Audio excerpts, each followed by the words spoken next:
Malaysia যারা আমাদের শ্রমিক ভাইরা আছে তারা মালয়েশিয়া যেতে পারে নাই, সেই সংখ্যাটা ছিল ওখানে প্রায় 20,000-এর মতো প্রাথমিক রিপোর্টে আসে। বিষয়টা দেখার পরে আমি এবং আমার কলিগস বিপ্লব পোদ্দার জনস্বার্থে একটি রিট ফাইল করি এবং রিটটা প্রাথমিক শুনানি শেষে মহামান্য কোর্ট ওরালি একটা আদেশ দেয়, যেহেতু সরকার এই ব্যাপারে একটা ইনকোয়ারি করছে তো ইনকোয়ারি রিপোর্টটা দাখিল করতে বলা হয়।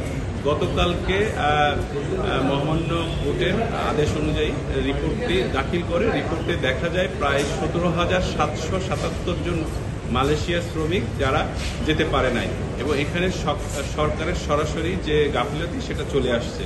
তো সেক্ষেত্রে মহামান্য কোর্ট প্রাথমিকভাবে আমাদেরকে একটি রুল দেয় এবং রুল সহ একটি ইন্টারিম অর্ডার দেয়। রুলটা হচ্ছে যে কর্তৃপক্ষের নিষ্ক্রিয়তা এবং খামখেয়ালিপনাকে কেন অবৈধ ঘোষণা করা হবে না ইন টার্মস অফ তাদের জীবনকে ধ্বংস করার জন্য, যে ভিকটিম তাদের জীবনকে ধ্বংস করার কারণে।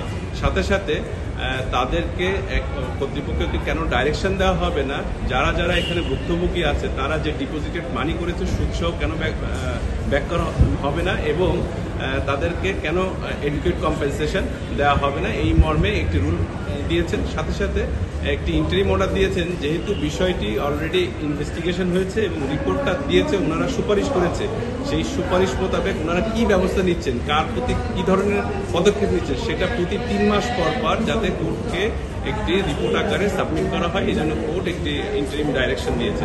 কোর্ট তার মন্তব্যে বলেছেন যে রিপোর্টটা দেখে সরকারের যে গাফিলাতি খামখেয়ালিপনা এটা সরাসরি আসার পরিলক্ষিত হয় এই ক্ষেত্রে।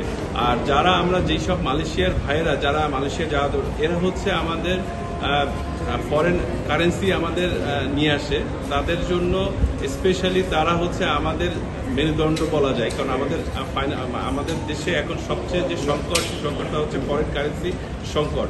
সেই সংকটের মূল কারণ হচ্ছে আমরা যথাযথভাবে আমাদের শ্রমিক ভাইদের প্রতি ব্যবস্থা নিতে পারছি না। কারণ কি, তাদেরকে সেই দেশে সুরক্ষা দিতে ব্যর্থ হচ্ছে আমাদের ফরেন মিনিস্ট্রি অথবা আমাদের যারা এই সংশ্লিষ্ট ব্যাপারে জড়িত তারা একটা সিন্ডিকেটের মাধ্যমে বিষয়গুলো করার কারণে আমরা যেই ধরনের রেমিটেন্স হতে আর্ন করতাম সেই ধরনের রেমিটেন্স পাচ্ছি না।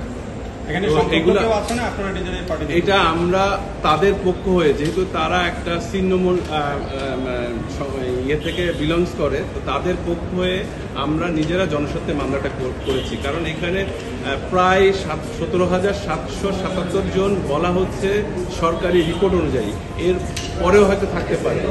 তো তাদের আরো একটি বিষয় বলার দরকার, সেটা হচ্ছে যে আমাদের যে সরকারি যে রেট অর্থাৎ মালয়েশিয়া যাওয়ার যে রেট, সেখানে এই রিপোর্টে দেখা যায় প্রায় 78,000 টাকার মতো, কিন্তু এক একজন ভুক্তভোগী পার্সন আপনাদের সংবাদপত্রের মাধ্যমে আমরা যেটা দেখেছি প্রায় 4 থেকে 6 লাখ, 8 লাখ, 10 লাখ টাকা, এবং তারা টাকাটা জোগাড় করেছে, কেউ জমি বিক্রি করেছে, কেউ লোন করে নিয়ে এসেছে এবং তাদের জীবনটা পুরো ধ্বংসের দ্বার প্রান্তে।